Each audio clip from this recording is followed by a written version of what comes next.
यहामोगी माता आदिवासी जनजाति की लोक माता।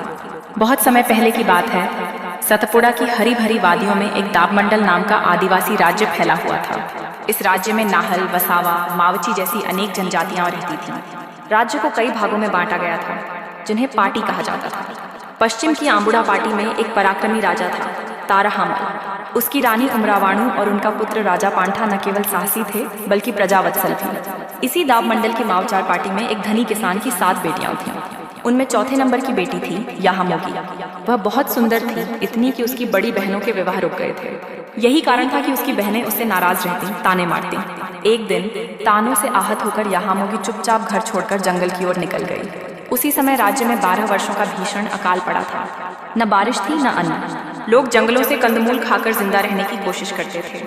यहामोगी भी ऐसे ही एक समूह के साथ भटकती रही। भूख और थकावट के कारण वह एक दिन एक पेड़ के नीचे गिर गई। तभी वहां शिकार पर निकले राजा बाहागोरिया की नजर उस पर पड़ी। उन्होंने उसे अपने घर लाकर बेटी की तरह पाला। रानी देवगुंदर ने भी उसे स्नेह दिया और उसका नाम रखा पोहली पांडर। समय बीता। यहामोगी अब युवती बन चुकी थी। उसकी सुंदरता और सरलता ने राजा पांठा का मन मोह लिया। यहामोगी ने एक शर्त रखी, तुम्हें मेरे घर जमाई बनकर 7 साल रहना होगा। राजा पांठा ने यह शर्त मान ली, लेकिन जब वह 7 साल बाद अपने घर लौटा तो उसके पिता ने उसे घर में घुसने से मना कर दिया। राजा पांठा और यहामोगी को जंगलों में भटकना पड़ा।